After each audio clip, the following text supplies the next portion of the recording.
This is the bicep spider curl, a great exercise to train the biceps in the shortened position, similar to a standard preacher curl due to the degree of shoulder flexion with the arm raised in front of the torso. However, whereas a preacher curl will have more resistance in the bottom half of the movement, the spider curls will have the opposite.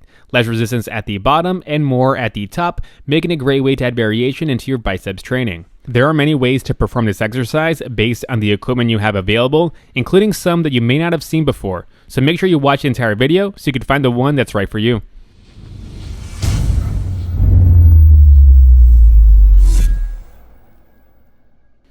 For the standard setup, use a preacher curl bench, but facing so that the back of the arm is supported with the vertical part of the bench, and the torso is on the incline portion like I'm showing here. You can either use a straight bar, easy bar, or even dumbbells, but my favorite is the easy bar as I can typically push closer to failure with it.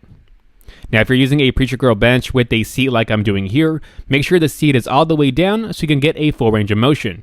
If you're using a standing preacher curl bench like this one, just have the bar resting on the safety bars. However, if you're using a preacher curl bench with a seat like I'm doing here, or using an incline bench, have the bar vertical next to the bench so that once you lay down, you can easily grab the bar. Now to get into position, lay down on the bench and put 1 foot forward and 1 foot backwards to brace with the legs. And make sure you're up on the bench far enough to where the arms are vertical and the back of the arm is supported on the bench.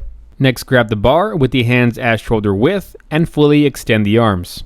Now on the way up, think like you're leading with the wrists, reaching them towards the eyes, and to better isolate the biceps, push the back of the arm into the bench for support. This will take tension off of the front delts and help you focus that much more on the biceps.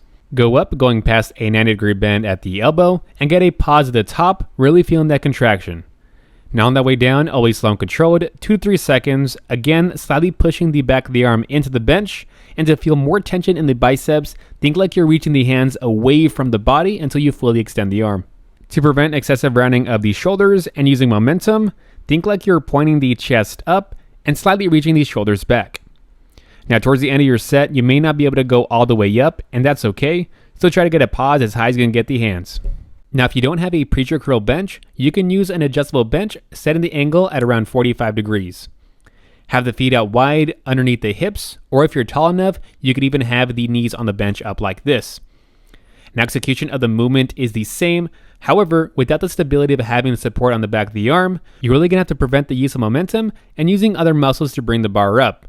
And the way we'll do that is 1, avoid shrugging the shoulders up as you perform the concentric, and keep the arms vertical on that way down. Do not let those arms angle back, and the way that we'll do that is just like the other variation, think like you're reaching the hands away from your body forwards as you perform that eccentric. Now if you don't have a preacher curl bench and use the incline bench method as I just demonstrated, I would highly recommend using one of these 2 techniques I'm about to show you if you have the equipment available. Support on the back of the arm makes this just a much more effective exercise, and the first way that we'll do that, as you can see here, is use a Smith machine or even a barbell and squat rack, setting the height of the bar to where the back of the arm is supported like this. Now I wouldn't recommend doing this at like a commercial gym per se, but if you're at a home gym or apartment gym, this method is amazing. And there's still another alternative. Lastly, we can use a foam roller to support the back of the arm.